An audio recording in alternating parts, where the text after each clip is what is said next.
It's Christmas. Welcome back to Third Rate Content. Today we're going to have a little bit of a walk, a Christmas themed walk around Shrewsbury town centre, starting in our usual starting place at the bottom, just over the English Bridge, and we'll be working our way up Welcop.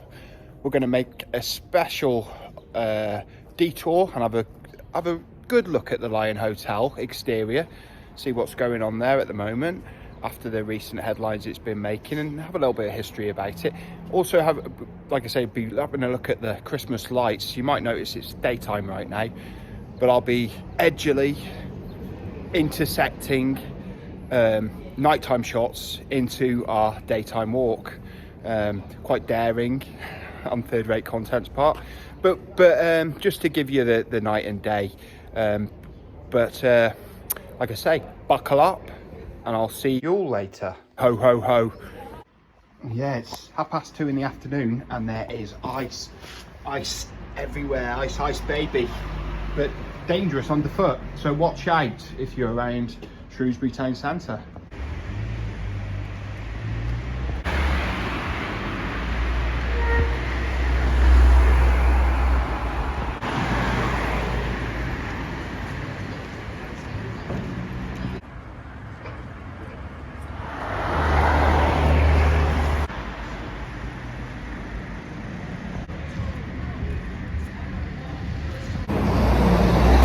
Yeah, the sort of loose premise or format of today's Christmas video, sort of gives me a chance to talk to the Third Rate Content audience, which is Third Rate Content, as I always say.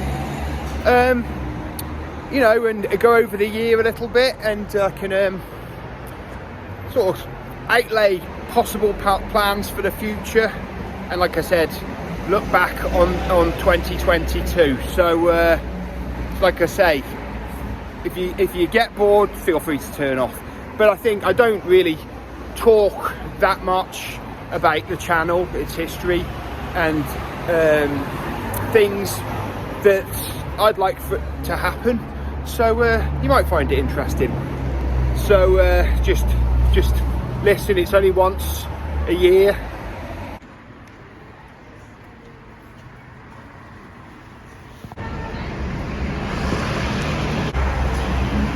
Yeah, I see the Nag's Head's had a paint job and a new sort of lettering and signage since we were here nearly a year ago in February. Yeah, so while we have our little historical Christmas walk, we'll start at the beginning. One of the earliest still in use terms and sort of things, although they're made of chocolate now generally, is the Yule log, which was something that was brought over the North Sea by invaders in the Dark Ages and early Middle Ages. But the early Vikings were pagans, and one of the traditions that they brought was the Yule log, which they would select carefully and bring in from the wood on Christmas Eve, and basically have it burning for the full 12 days of Christmas, and then possibly cinders from it or ash or small bits of it that are left would be used in the next years. But of course, it's all sanitised now, the history.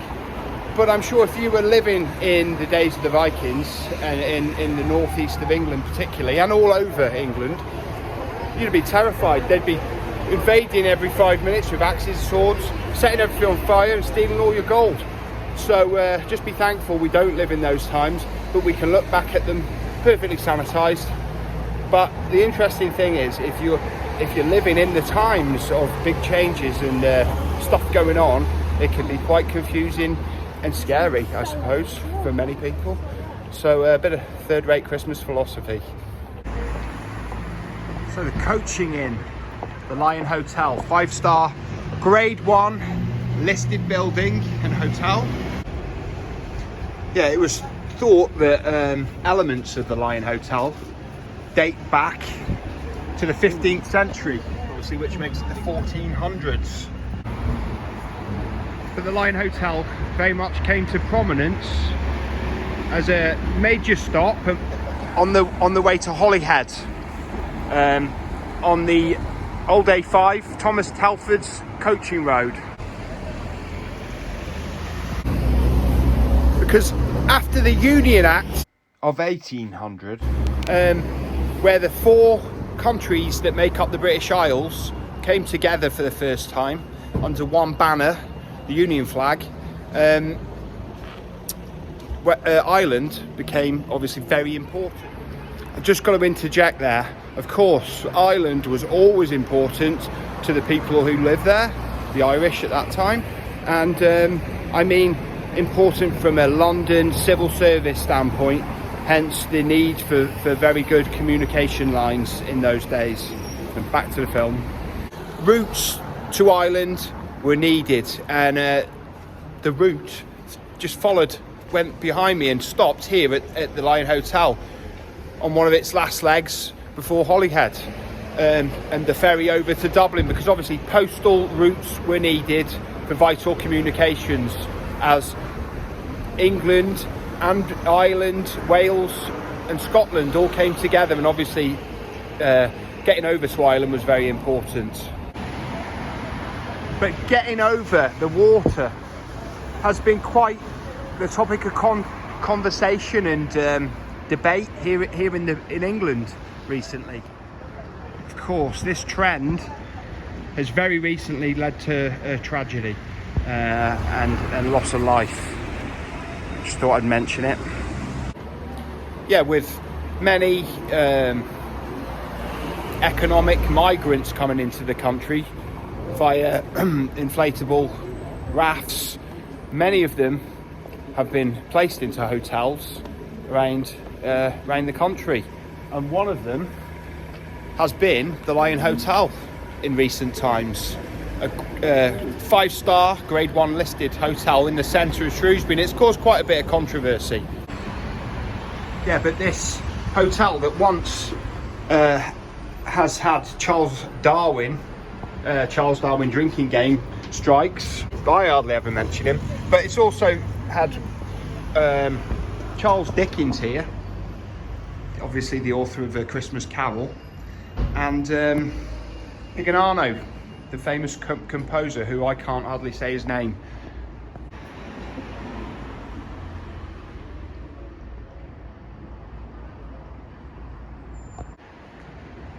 But as I said, this hotel has been making headlines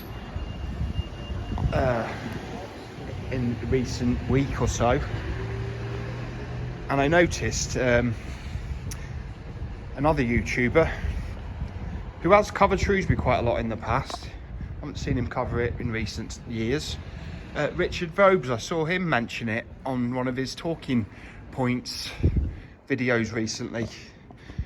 But I don't know what's going on now, to be honest. But there was a bomb threat here last week, and it was quite controversial. Like I said, made headlines all over. But I don't really know what's going on here now. Hello, sir. Hello there. The hotel's closed? Yeah. Righto. Is it closed to the public? Yes. Or because I was looking, I've got a large event coming up in January, and I was wondering if I could book it. You can close the camera, please, yeah? Okay. But what I mean is, so it's not available because I'm a historical YouTuber. To visit is what I'm asking. What does that mean? Right then. Oh. For what?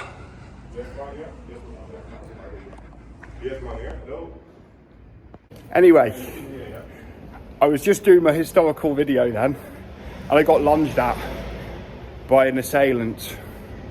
He did try to grab my camera as well, but obviously third-rate content takes a lot to trouble third-rate content and rattle me. But it was an unknown individual. He did have a badge on. But that does answer some of our questions about the Lion Hotel. I think you'll I think you'll agree. And the gentleman did seem very touchy. But back to the history. Got a nice back view of the lion there. Wonderful architecture with the rounded windows, rising sun theme. Of course, the lion with its peculiar tail coming out a 45-degree angle. I have showed it before, but not from this angle. Yeah, so we'll have a bit of Christmas history after that bit of excitement. Long before the birth of Christ, Christmas, the midwinter festival was celebrated, thank you, for a long time, because it was the lowest point of the sun, as it still is today. The sun was at its lowest, and the winter solstice happened, where obviously the night is very long, but it also signalled the return of the sun, as the days got longer, and summer and the seasons and weather improved. So it was a time of great rejoicing, and it let people know that the sun hadn't let them down and was coming back.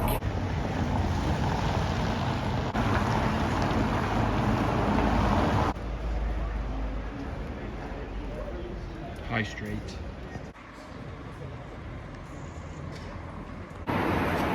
Yeah, Christmas later on in the medieval times. There wasn't a lot of gift giving, that came a bit later, but there was still the 12 days of Christmas were celebrated. Yeah, there's an approximate version of the thumbnail from the Christmas Carol filming locations video from 2 years ago. Time passes so fast. Of course, you got the market there to change things up a bit. Classic shot there, and it graced the thumbnail of a fantastic Christmas Carol video a couple of years back. Lovely princess house behind me with the Christmas lights on it though, but they're not lit up yet. We'll come back and look at those. But princess house lit up for Christmas. The Elizabethans, they very much celebrated Christmas with gusto, with carols, again 12 days off, and Christmas went most of the way through December and into January, and it gave the workers, who were mostly agricultural workers at that time, plenty of time off to celebrate, play festive games, sing carols, send each other cards. Many of the Christmas traditions that we know and love to this day were there in place in the Tudor times, and in the times of Queen Elizabeth. Queen Elizabeth I, that is, because in the scriptures there is no mention of Christmas being at the time of the winter solstice. But Christmas trees, when did they first start being used? Well, it goes right back to the days of ancient Egypt, and even to the pagan tribes of northwestern Europe. Yeah, evergreen trees were worshipped because obviously they continued flowering throughout the winter, and this meant a lot, and obviously a lot of significance to people, and they were venerated. But later on in the 1500s, 16th century in Germany, where it is credited, Christmas trees lit up was started to be used. Martin Luther is one of the names. The Protestant reformer in German is credited as possibly being the first person to put candles on his Christmas tree after he saw stars. It inspired him.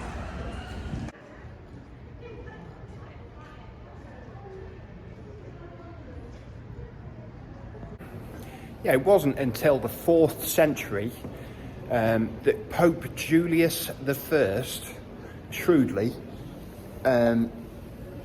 changed Christmas and put it on the winter solstice. because people celebrated Christmas anywhere between January and late September up until that time, but it was fixed to the date, the winter solstice date, because people were still having big celebrations, midwinter celebrations. Obviously they knew the sun was coming back, so they were very happy about that, invincible sun, as I said. But Pope put that on the two festivals together, and obviously as time went on, people associated the birth of Christ and the nativity with the midwinter festival, and it all got sort of blurred together. Quite a clever move by Pope Julius I in the 300s, 300 years after Jesus was born and then died, really. Yeah, I've got a coffee. I think we'll sit down and have a little chat. I did warn you that it was going to happen. But I mean, end of the year, we're taking stock. And I'll tell you the third-rate content story up to now, and where we hope the channel will be going in the future. But I mean, I don't know if anybody noticed, third-rate content, well, the channel was founded in 2014.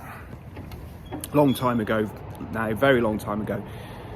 But I didn't make any content for the channel, except for a couple of shorts that I did on Land No Pier. They're still there, the shooting gallery. I didn't do anything else for years. Really, I did start the channel. It wasn't called Third Rate Content then, just as a personal channel. And I really started it so I could like and comment on, and I don't do heroes in life, but for my all-time favourite YouTuber, so I could comment and like on his content. This was back in 2014, which is Adam the Woo. I can honestly say I wouldn't be doing what I'm doing today if it wasn't for that channel and that man's content. Maybe look at the world in a different way, and also made me realise that somebody with no training, no equipment, and no idea, the three foundations of third-rate content, could actually make content and sort of do things that you enjoy and sort of release it. Obviously, Adam the Woo is a very, very talented man. Third-rate content is, I love doing the channel, so I hope that does come across in the videos, and I'm working on improving all the time, both my talking and basically fluidity in front of the camera, and also the planning of things, and execution, of course. But I am just a regular guy. I mean, I work full time. I've got a family, mortgage, all the usual stuff. So obviously, third-rate content is my hobby, and obviously it comes after work and family. So I have limited time, but all the spare time I do get, I dedicate to the channel, pretty much. And I'm going to continue doing that into 2023. We've had a great 2022, I think. We've got 300 plus subscribers in the last 12 months, considering we only just had over 100 this time last year. I'm pleased with that. But of course, I think we can do more.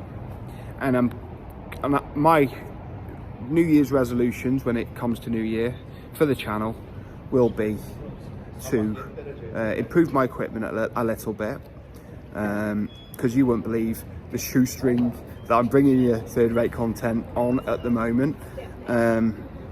But I mean, I do look at it quite a bit. Like Adam the Woo said on one of his videos a long time ago, YouTube is very much like punk rock. It means, whether for good or bad, it means people like me, or people on a higher up level like Adam the Woo, have been able and are able to show you what we're interested in and things that we like doing. And I'm interested in a lot, very much interested in pretty much anything that I look at. within reason. I don't like cricket, but like I say, I'm going to continue that. And I imagine in 2023, third rate content will be going a little bit further afield, further into Shropshire and beyond. I mean, I do go out of Shrewsbury, and I do go out of England. I've been to Wales a few times, and this will all continue. But I would like, other than upgrading the equipment a bit, I would very much like at some point, it's a bit of a pipe dream at the moment, to go to 2 days a week. That would be the dream. I'd like to have a Wednesday release and a Sunday release. I think the channel would grow massively with that. But for now, it's going to stay to weekly uploads and a bit more if I have time. But at some point, I would like to go in 2023 to two releases per week. So other than that, I just want to say thank you to everybody who has viewed, subscribed, liked videos and commented. I appreciate everybody who does that, and I can only say thank you. And have a lovely Christmas if that's what you celebrated, or have a lovely winter solstice, or whatever you want. Just have a great time, and I will. And the weekly content will continue. So on with the vlog. Have you noticed the costume change? It's freezing, or it's -3 I think at the moment here. This winter sun makes everything look great, even that.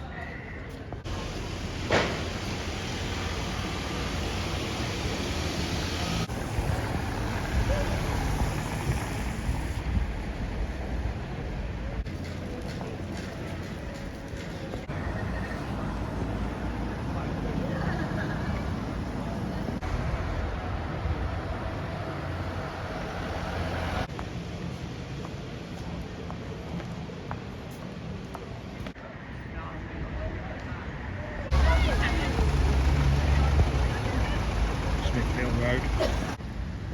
Yeah, and here just close to Welsh Bridge, a real Christmas landmark in Shrewsbury, the polar bears on top of the Morris building.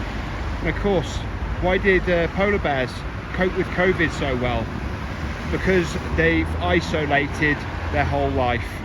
Oh, boom boom. Of course, a very dated joke, terrible joke from 2020 there for you in 2022. It's Christmas, of course, third rate style. After the Tudor period, in the 1600s, came the Puritan time, when Oliver Cromwell and all that, and they banned Christmas.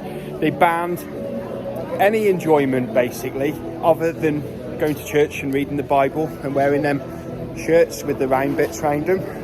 So Christmas was forgotten about.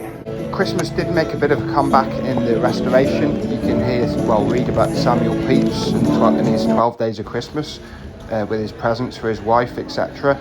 And then it really did start to come back in the Georgian period. Christmas trees first started being used in the houses of wealthy people, and then of course in the Victorian time, Christmas became many of the institutions we know today were implemented.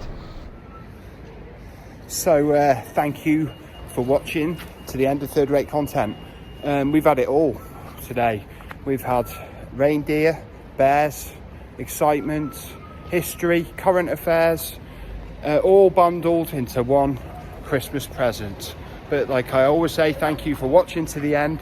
Thank you for everybody who's subscribed over 2022, everyone who's viewed, everyone who's watched, and everyone who's commented.